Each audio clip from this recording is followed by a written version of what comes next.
I want to show you one example using a function with e, and so you'll need your calculator because actually the point of the problem is to see if you can calculate this correctly on your calculator.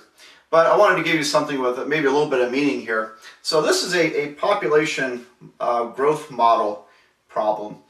So here's what I came up with. Suppose a certain little town or city in 1990 had 12,000 people in it. And by the year 2000, they had grown to 13,000 people. And so it turns out this function here, P of t equals 12,000 e to the 0.008004 times t, would represent the population using this continual growth model. And now you can see where the 12,000 comes from. That was the starting amount.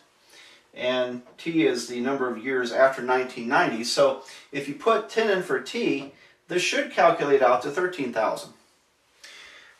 This number here, I worked that out on the side, and unfortunately you don't have enough math yet behind your belt where I can show you how to get this.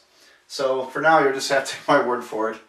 But taking this as true, then could we project the population in the year 2007? So in the year 2007, using this model, t would be what? It would be 17 years after 1990. So we want to know the population when t is 17. So I'm going to replace t in this function with 17. So 8004 times 17. By the way, this number means that there's a little less than 1% growth per year. About 0.8% growth per year approximately as a continual growth rate. All right, so we put 17 in there, and now you can do all this in one calculation.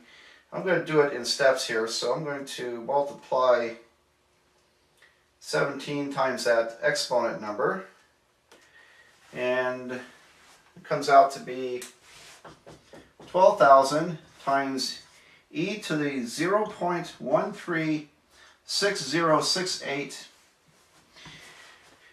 All right, now look for the e to the x key on your calculator.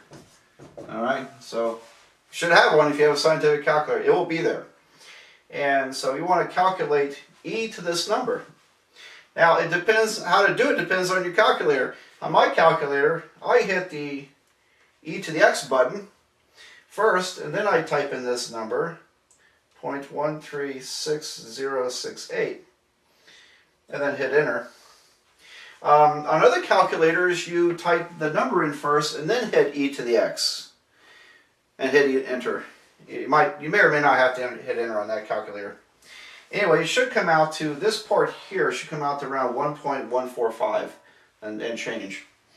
So try that, see if you get 1.145 something for this part. And then to finish the problem, I would multiply by 12,000. So times 12,000 would be 13,749. So we would project that in the year 2007 under this growth model. It would be about 13,749 people there. And so that's how that works. And again, you should try this on your calculator to make sure you know how to get those buttons in.